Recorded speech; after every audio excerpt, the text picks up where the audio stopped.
قال أتستبدلون الذي هو أدنى بالذي هو خير اهبطوا مصرا فإن لكم ما سألتم وضربت عليهم الذلة والمسكنة وباءوا بغضب من الله ذلك بأنهم كانوا يكفرون بآيات الله ويقتلون النبيين بغير الحق ذلك بما عصوا وكانوا يعتدون إن الذين آمنوا والذين هادوا والنصارى والصابئين من آمن بالله واليوم الآخر وعمل صالحا فلهم أجرهم عند ربهم ولا خوف عليهم ولا هم يحزنون وإذ أخذنا ميثاقكم ورفعنا فوقكم الطور خذوا ما آتيناكم بقوة واذكروا ما فيه لعلكم تتقون ثم توليتم من بعد ذلك فلولا فضل الله عليكم ورحمته لكنتم من الخاسرين ولقد علمتم الذين اعتدوا منكم في السبت فقلنا لهم كونوا قردة خاسئين فجعلناها نكالا لما بين يديها وما خلفها وموعظة للمتقين وإذ قال موسى لقومه إن الله يأمركم أن تذبحوا بقرة قالوا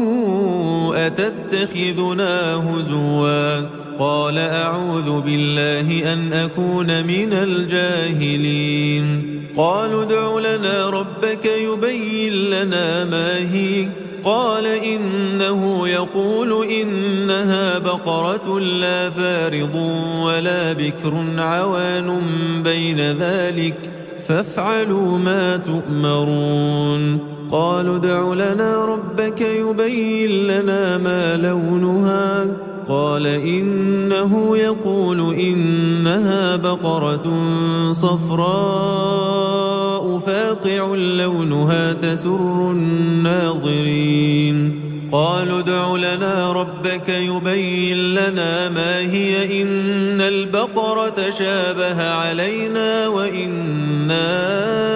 إن شاء الله لمهتدون قال إنه يقول إنها بقرة لا ذلول تثير الأرض ولا تسقي الحرث مسلمة لا شية فيها قالوا الآن جئت بالحق فذبحوها وما كادوا يفعلون وإذ قتلتم نفسا فادارأتم فيها والله مخرج ما كنتم تكتمون فقلنا اضربوه ببعضها كذلك يحيي الله الموتى ويريكم آياته لعلكم تعقلون ثم قست قلوبكم من بعد ذلك فهي كالحجارة أو أشد قسوة وإن من الحجارة لما يتفجر منه الأنهار وإن منها لما يشقق فيخرج منه الماء وإن منها لما يهبط من خشية الله وما الله بغافل عما تعملون أفتطمعون أن يؤمنوا لكم وقد كان فريق منهم يسمعون كلام الله ثم يحرفونه من بعد ما عقلوه